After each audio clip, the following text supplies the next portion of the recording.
Hello, എൻ്റെ ലൈഫിൽ ആദ്യമായിട്ടാണ് ഞാൻ ഇങ്ങനെ ഒരു സിറ്റുവേഷൻ ഫേസ് ചെയ്യുന്നത്. അതെന്താണെന്നല്ലേ, ഇന്ന് എനിക്കൊരു മെഹന്തി വർക്ക് ഉണ്ടായിരുന്നു. ഞാൻ കുറേ മാസങ്ങൾക്ക് മുന്നേ ഏറ്റ വർക്കാണിത്. വർക്ക് വരുന്നത് എൻ്റെ ബെസ്റ്റ് ഫ്രണ്ടിനാണ്. ആളുടെ മാരേജ് ആണ് കേട്ടോ. തിരക്കിൻ്റെ ഇടയിൽ മെഹന്തി കോൺ എടുക്കാൻ ഞാൻ വിട്ടുപോയി. ഈ അമരപ്പുറം തോണിയിൽ പിസ്സ ഇല്ലാണ്ട് പിസ്സ ഡെലിവറി ചെയ്യാൻ വരില്ലേ, അതുപോലെ സെയിം അവസ്ഥ. ബ്രൈഡ് പിന്നെ നമ്മൾ അയാളോട് കുഴപ്പമില്ല, അവർ എക്സ്ട്രാ കോണ് കരുതിയിട്ടുണ്ടായിരുന്നു. അതുകൊണ്ട് ഭാഗ്യം. എനിക്ക് ഭയങ്കര ഗിൽറ്റ് ഫീൽ ആയിരുന്നു. കാര്യം ഞാൻ അറിഞ്ഞുകൊണ്ട് ചെയ്തതല്ല, എന്തെങ്കിലും കൂടെ എനിക്ക് ഭയങ്കര എന്തോ പോലെ ആയിരുന്നു കേട്ടോ. അങ്ങനെ വർക്കൊക്കെ സ്റ്റാർട്ട് ചെയ്ത് ഒരു സിമ്പിൾ ഡിസൈൻ ആണ് ആള് പറഞ്ഞിട്ടുണ്ടായിരുന്നത്. ആളുടെ എൻഗേജ്മെന്റിനും ഞാൻ തന്നെയാണ് ഇട്ട് കൊടുത്തിട്ടുണ്ടായിരുന്നത്. രണ്ട് കയ്യിലും സിമ്പിൾ ആയിട്ടൊന്ന് ഇട്ട് കൊടുക്കാൻ വേണ്ടി പറഞ്ഞിട്ടുണ്ടായിരുന്നു. ഇതാണ് നമ്മുടെ ഡിസൈൻ വരുന്നത് കേട്ടോ.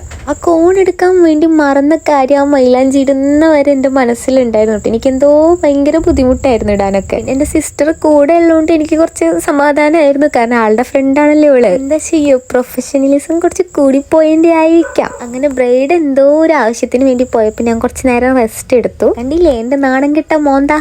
അങ്ങനെ നമ്മുടെ ഒരു കൈ ഫില്ലായിട്ടുണ്ട് കേട്ടോ. ആളുടെ കൈ വണ്ണം കുറവാണ്, അതുകൊണ്ട് തന്നെ കുറച്ച് പണിയായിരുന്നു ആൾ തന്ന ഡിസൈനൊക്കെ എനിക്ക് ഇടാൻ വേണ്ടിയിട്ട്. എന്നാലും കുഴപ്പമില്ല, അഡ്ജസ്റ്റ് ചെയ്ത് സെയിം സാധനം ഞാൻ ഇട്ട് കൊടുത്തിട്ടുണ്ട്.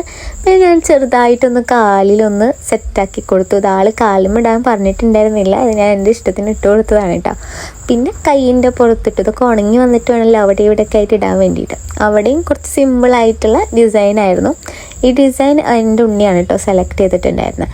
ആൾക്ക് എന്തെങ്കിലും ഒരു ഡിസൈൻ എന്നുള്ള മൈൻഡാണ്, നമ്മൾ സെലക്ട് ചെയ്തെടുത്താലും കുഴപ്പമില്ല. പിന്നെ നമ്മളിതൊക്കെ കഴിഞ്ഞപ്പോൾ ഒന്ന് ഡ്രൈ ആയി വന്നപ്പോൾ ലെമൺ ജ്യൂസും അതുപോലെ ഷുഗറൊക്കെ മിക്സ് ചെയ്തിട്ട് ഒരു സിറപ്പ് ഉണ്ടാക്കിയിട്ട് ആൾക്ക് ഇങ്ങനെ വെച്ചൊക്കെ കൊടുത്തു കേട്ടോ. അത് കുറച്ചുകൂടെ ഡാർക്ക്നെസ് വരാൻ വേണ്ടിയിട്ട് അത് ഹെൽപ്പ് ചെയ്യും. അതുപോലെ വിക്സ് യൂസ് ചെയ്താലും ഇതുപോലെ തന്നെ കേട്ടോ. വിക്സ് ഒക്കെ യൂസ് ചെയ്ത് കഴിഞ്ഞാൽ നമ്മുടെ കൈ ഹീറ്റ് ആവും. അപ്പം അങ്ങനെയാണ് കുറച്ചുകൂടെ റെഡ് കളർ വരുന്നത്.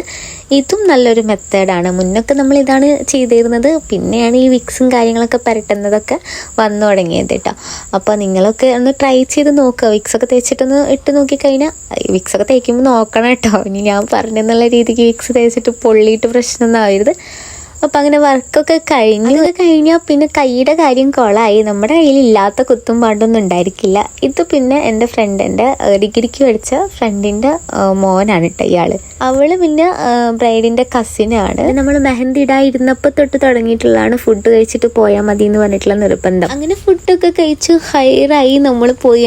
അത്രയേ ഉള്ളൂ. ബായ്.